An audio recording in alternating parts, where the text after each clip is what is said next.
रोज एक नई कहानी देखने के लिए चैनल को सब्सक्राइब करें और बेल आइकन दबाना ना भूलें। सलोनी अपनी माँ दिव्या और अपनी छोटी बहन आकांक्षा के साथ रहा करती थी। दिव्या को छोटी ड्रेसेस बिल्कुल पसंद नहीं थी, इसीलिए वो अपनी बेटियों को भी छोटे कपड़े पहनने नहीं देती थी। पर सलोनी को शॉर्ट ड्रेसेस बहुत पसंद थी और सबसे ज्यादा तो मिनी स्कर्ट्स पहनना। पर अपनी माँ से छुप छुपाकर वो मिनी स्कर्ट्स पहनना शुरू कर देती है और अपने कॉलेज के इवेंट में वो मिनी स्कर्ट्स पहन कर जाती है। दीदी, तूने मिनी स्कर्ट पहनी है, अगर मम्मी को पता चल गया ना तो वो ना तेरे साथ ना मुझे भी इस घर से बाहर निकाल देंगी। हट डरपोक, मैं हमेशा बाहर मिनी स्कर्ट पहन के घूमती हूँ। आज तक मम्मी को पता चला नहीं ना, तो अब कैसे पता चलेगा। और तू मम्मी की चमची, तूने बताया ना तो देख लियो फिर। अपनी छोटी बहन का मुंह बंद करवा कर वो इवेंट को खूब एंजॉय करती है। तभी हर्ष नाम का एक लड़का उसके पीछे से उसका हाथ पकड़कर उसे अपनी बाहों में भरकर बोलता है, बेबी आज तुम बहुत हॉट लग रही हो, चलो अकेले में एंजॉय करते हैं। मैं तो कब से तुम्हारा वेट कर रही थी, पर तुम्हारी आदत ही बन गई है लेट आने की। दोनों कॉलेज के पास एक होटल में क्वालिटी टाइम स्पेंड करते हैं और बहुत ही ज्यादा एंजॉय करते हैं। थोड़ी देर बाद होटल के वॉशरूम में ही सलोनी मिनी स्कर्ट चेंज करके अपना सूट डाल लेती है और वापस घर लौटती है। पर उससे पहले ही आकांक्षा घर आ चुकी होती है, जिस पर उसकी माँ दिव्या उससे बोलती है, आकांक्षा तुझसे बाद में कॉलेज गई थी और तुझसे पहले घर आ गई, और तुझे इतना लेट कैसे हो गया? और ये क्या कर रखा है मुंह पर इतना सारा मेकअप? वो माँ, मैंने इवेंट में पार्टिसिपेट किया था, इसीलिए मैं थोड़ा लेट हो गई और जल्दी जल्दी के चक्कर में मेकअप भी उतारना भूल गई और ऐसे ही चली आई। माफ कर दे बेटा, दिन और समय आजकल सही नहीं है लड़कियों के लिए, बस इसीलिए तुम्हारी चिंता लगी रहती है। माँ, आपको हमेशा ऐसा ही क्यों लगता है कि कुछ न कुछ बस बुरा ही होगा मेरे साथ? पता नहीं आप ही अपनी पुरानी सोच कब बदलेंगी। सलोनी अपनी गलती छुपाने के लिए उल्टा अपनी माँ पर ही बरस जाती है और अपने रूम में जाकर अपने बॉयफ्रेंड हर्ष से बात करने लगती है। कुछ दिन ऐसे ही बीत जाते हैं और एक दिन सलोनी मिनी स्कर्ट पहनकर हर्ष के हाथों में हाथ डालकर उसके साथ घूम रही होती है और दिव्या उसे दूर से देख लेती है। लेकिन इस बात से अनजान सलोनी अपने बॉयफ्रेंड के साथ एक कपल पार्क में चली जाती है और जहां वो दोनों एक दूसरे के साथ रोमांटिक टाइम स्पेंड कर रहे होते हैं, तभी दिव्या उन दोनों को रंगे हाथों पकड़ लेती है और सलोनी को एक जोरदार थप्पड़ लगाते हुए बोलती है, अच्छा तो ये गुल खिला रही है तो मेरे पीठ पीछे? मम्मी, हर्ष मेरा बॉयफ्रेंड है और हम दोनों एक दूसरे को प्यार करते हैं, तो इसमें क्या बड़ी गलती कर दी मैंने? तुम दोनों एक दूसरे को प्यार करते हो, इस बात में कोई गलती नहीं है, लेकिन तू इस तरह सरेआम मेरी नाक कटवाते फिर रही है, ये है तेरी गलती। अरे मुझ जैसी विधवा ने तुझे और तेरी बहन को अकेले कैसे पाला है, तुझे पता भी है? अरे आज तक मैंने तुम्हें किसी चीज की कमी नहीं होने दी और बदले में तूने ये किया मेरे लिए। अरे आपने मुझे पाल पोस कर कोई एहसान नहीं किया। दुनिया के सारे माँ बाप ना अपने बच्चों के लिए इतना ही करते हैं, और ये तो बिल्कुल मत बोलिए कि आपने मुझे किसी चीज के लिए नहीं रोका। अरे जब देखो तब मुझे रोक टोकी तो करती हैं आप, यहाँ मत जाओ, ऐसे मत करो, मेकअप मत लगाओ और सबसे ज्यादा तो मिनी स्कर्ट मत पहनो।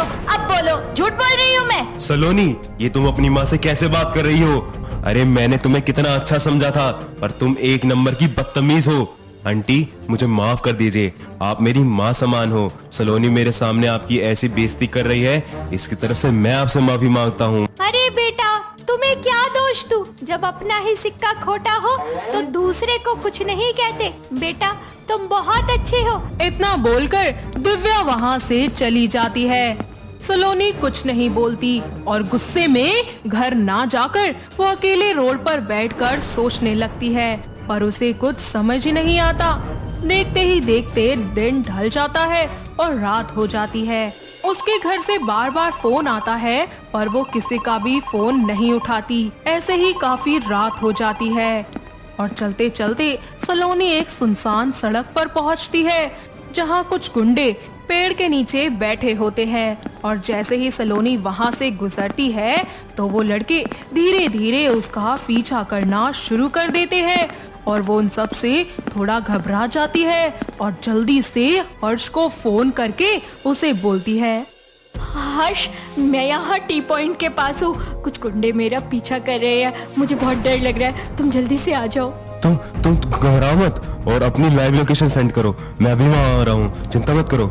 सलोनी तुरंत अपनी लोकेशन हर्ष को भेज देती है। तभी उसके पीछे पड़े गुंडे उसे घेर लेते हैं और उनमें से एक बोलता है, I swear मिनी स्कर्ट में बॉम्ब लग दी मैनू। जाने मन, ऐसे अकेले अकेले कहाँ जा रही हो? हमें भी साथ ले चलो। आए, क्या कातिलाना लुक है।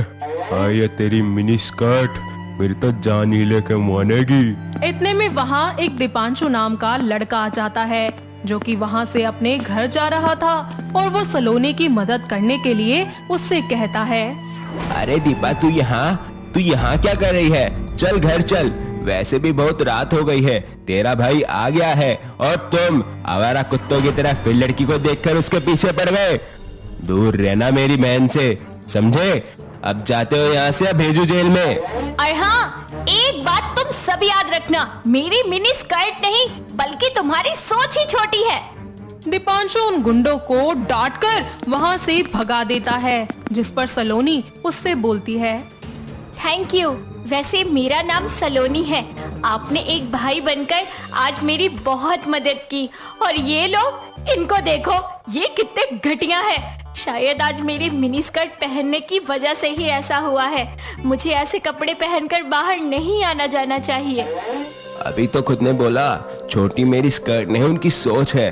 जब सही गलत का फर्क पता है तो क्यों खुद को दोष दे रही हो? और तुम मेरी ना सही किसी की तो बहन बीवी बेटी हो, मेरा फर्ज बनता है कि मैं तुम्हारी मदद करूं। और वैसे भी मैं इन गुंडों को बहुत अच्छे से जानता हूं, पहले भी धो रखा है इनको मैंने, तभी तो मुझसे देखकर भाग गए। दीपांशु उसे घर छोड़ने जा ही रहा होता है कि तभी वहाँ हर्ष आ जाता है और उसको गले से लगा लेता है। सलोनी हर्ष को सारी बातें बताती है कि किस तरह दीपांशु ने एक भाई बनकर उसकी मदद की, जिसके बाद दीपांशु कहता है, अगर कोई लड़की मिनी स्कर्ट पहनती है, छोटी ड्रेस पहनती है, इसका मतलब ये नहीं कि वो कैरेक्टरलेस है। भाई, प्यार करते हो इससे, थोड़ी इज्जत भी कर लिया करो। थोड़े गुस्से वाली है पर दिल की बहुत साफ है। हम अपने आप को कितना ही मॉडर्न क्यों ना बना ले, लेकिन जब तक हमारे दिल और दिमाग में पाप होगा, हम कभी सुखी नहीं रह सकते। इतना बोलकर वो वहाँ से चला जाता है। साथ ही हर्ष को भी अपनी गलती का एहसास होता है और वो सलोनी से माफी मांगता है, जिसके बाद वो दिव्या को भी खूब समझाता है। इस हादसे के बाद सभी के नजरिए बिल्कुल बदल जाते हैं और कोई भी सलोनी को मिनी स्कर्ट पहनने से नहीं रोकता। हर्ष कुछ ही दिनों बाद उससे शादी कर लेता है और शादी के बाद सलोनी अपनी मर्जी से मिनी स्कर्ट्स पहनना बिल्कुल बंद कर देती है और हर्ष के साथ एक खुशहाल जिंदगी बिताती है। तो दोस्तों, कैसे लगी आपको हमारी ये मिनी स्कर्ट वाली बहू की कहानी? क्या आपके घर के आसपास भी है कोई ऐसी बहू? अगर हाँ, तो उन्हें ये वीडियो दिखाइए और हमें कमेंट करके बताइए।